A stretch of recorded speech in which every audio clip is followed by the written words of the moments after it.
Weapons are created for conflict, tools forged in anticipation of war. But their stories don't always begin or end on the battlefield. Sometimes, the very factors that divide us can become reasons for unity. The FAL exemplifies this paradox, a classic Cold War rifle adopted by countries around the world, whose design marked a shift from traditional wood to sleek, modern materials. But how did the vision for a NATO standard rifle take shape? What obstacles blocked its path? And in the world of pop culture, why is such a widely used weapon rarely seen compared to the M16 or the AK-47? It's 1945. The world is in ruins. Entire cities flattened, millions dead, and a collective longing for peace. In this fragile moment, new treaties and alliances took root. As battered nations sought security and unity, the Treaty of Brussels laid the foundation for a future European Union by binding Britain, France and the Benelux nations in a mutual defence pact aimed at preventing another rise of fascism. But as Europe rebuilt, a new threat emerged: the Soviet Union, armed with an overwhelming workforce and nuclear weapons. The United States, deeply concerned about the expansion of communism, championed the North Atlantic Treaty Organization, NATO. This pact extended mutual defense to the US, Canada, Denmark, Iceland, Italy, Norway, and Portugal, with Greece, Turkey, and West Germany joining soon after. NATO's creation drew a line in the sand, an alliance meant to prevent the world from plunging into another global war. NATO's mission was clear: unify its members' militaries and standardize procedures, communication, equipment, and ammunition. However, most Allied armies were still using old bolt-action rifles, a relic in an era hungry for modernization. To truly defend the free world, a new gun was needed. Enter FN FAL, a Belgian company renowned for its innovations in self-loading firearms and its connection to the legendary John Browning. After Browning's death, Dieudonné Savre took over as chief designer, finishing the acclaimed Browning high-power pistol and turning his attention to gas-operated rifles. His first major project, the FN Model 1949 SAFN, was a solid semi-automatic, but in a rapidly changing technological landscape, it was quickly left behind. Savre's next project would break from tradition and help define the future of military arms. The new light automatic rifle introduced select fire capability, 20-round detachable magazines, and a reliable, self-loading action, a significant leap ahead of the wooden bolt actions it was meant to replace. Inspired by Germany's 7.92mm Kurz cartridge and the Sturmgewehr, the FAL was first designed around intermediate rounds, ahead of its time as a modern assault rifle. The 280 British, an experimental, high-velocity cartridge, was the frontrunner, light, accurate, and offering substantial power with less recoil and weight than full-sized rifle rounds. The FAL was designed to be a state-of-the-art rifle, chambered for the perfect cartridge. But politics intervened. The US military demanded more stopping power, refusing to settle for anything less than a .30 caliber round. Using its influence, America pushed for the adoption of the .308 Winchester, which became the NATO standard 7.92mm cartridge. Ironically, after forcing this change, the US opted for its homegrown M14 instead of the FAL. The dream of a single, universal NATO rifle was dashed, and widespread adoption of intermediate cartridges was delayed. Even so, since 1953, the FAL has been a massive success, having been adopted by over 90 countries and with more than 2 million rifles manufactured.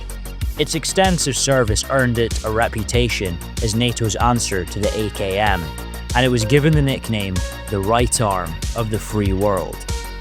The FAL took on many identities around the world, including the L1A1 in Britain, the DGFM FM AP FAL in Argentina, the IMI Romat in Israel, the Vector R1 in South Africa, and the Desenos Casanave SC 2005 in Peru, the DSA SA58 in Brazil, and the M964A1 Para FAL by Imbel, also in Brazil.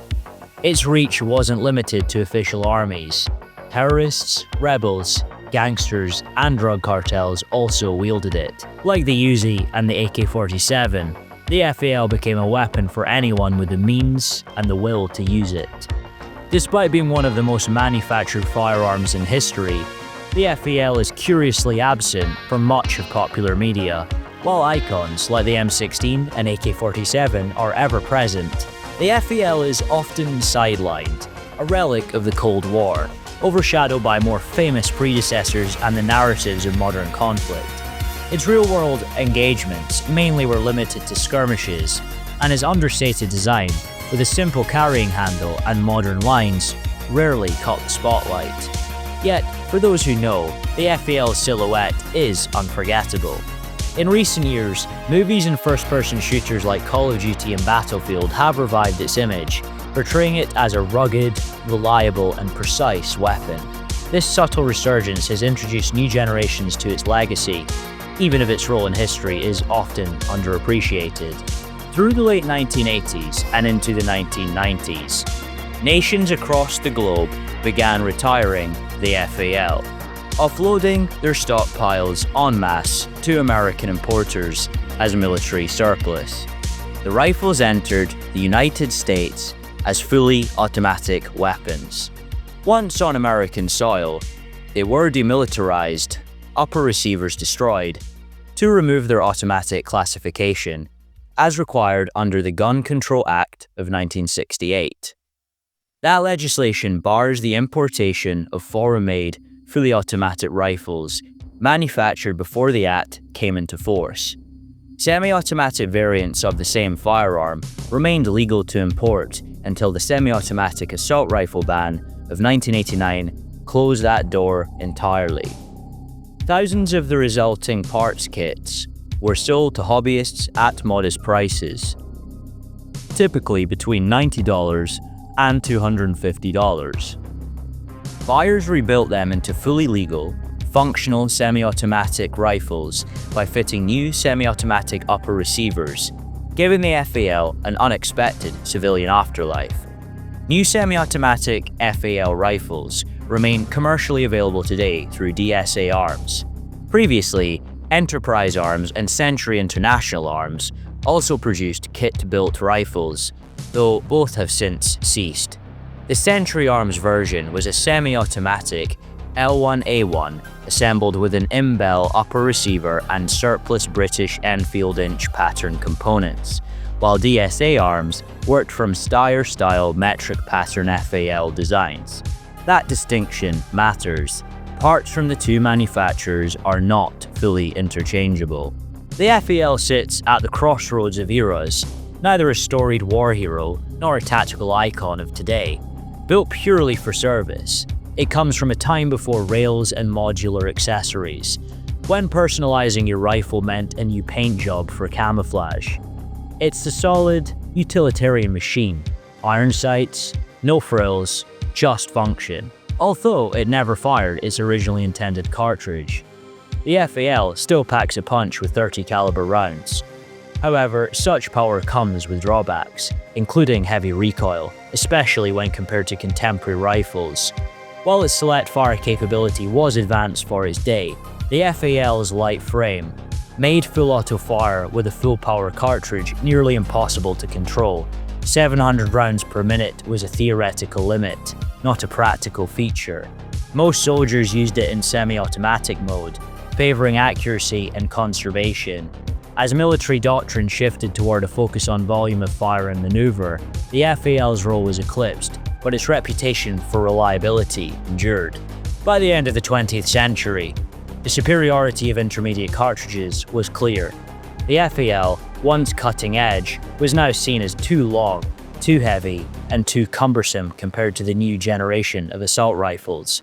One by one, nations switched. The US adopted the M16, Austria the AUG, Belgium the FNC, Britain the L85, all chambered in 5.56mm, the new NATO standard.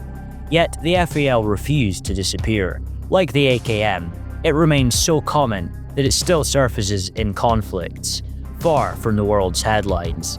Its prime as NATO's workhorse may have ended, but its reliability and character are still fondly remembered by those who carried it. Born in the ashes of a war-weary world, the FAL signaled a new era, not of conquest, but of readiness, deterrence, and uneasy peace.